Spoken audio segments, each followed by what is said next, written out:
We've been talking in our recent videos about the idea of creating a CRM culture in your organization and how marketing and development departments can do that through the practice of segmentation.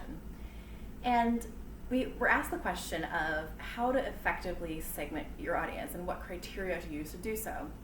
So there are three types of criteria that you can use to segment your audience. The first is demographic information, so you can segment based on people's location, their age, their ethnicity, their household income, etc. You can segment based on attitudinal qualities or characteristics, such as people's interests, their preferences, their lifestyles.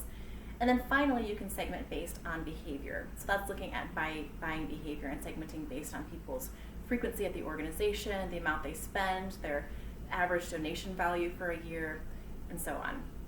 So at JCA Arts Marketing, we've used all of these types of segmentation to create pitch-perfect custom segments for our clients. However, the criteria that we think is most valuable for segments is behavioral data.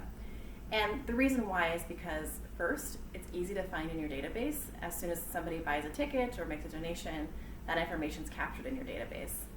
Secondly, it's unbiased information. And third, it's easy to update. It updates automatically, unlike attitudinal segments where you have to rely on updating survey info or focus groups, and with demographics you might have to buy third-party lists to make sure that all the data is appended within your database. I also want to caution that with demographic segmentation, it is easier to be biased in your communications. For example, if you have a show going on and you decide that it would appeal to people of a certain age or a certain ethnicity, that can be problematic.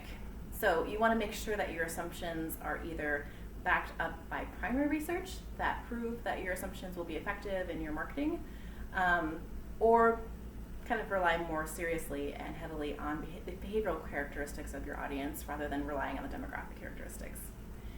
So if you're new to segmentation, right now during the COVID shutdown, one really easy behavioral metric that you can look at is average annual donation value. So you can make sure that you're appealing to the right folks with the right amount of ask.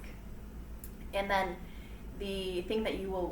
one metric that you'll want to look at when you start to think about reopening is time of booking, when people bought tickets prior to COVID, because that'll help you to plan when you'll want to start your marketing campaigns and who you'll want to appeal to when, as you move towards that day when you can reopen your theater. So I hope this is helpful. That's all for now, and we'll talk soon.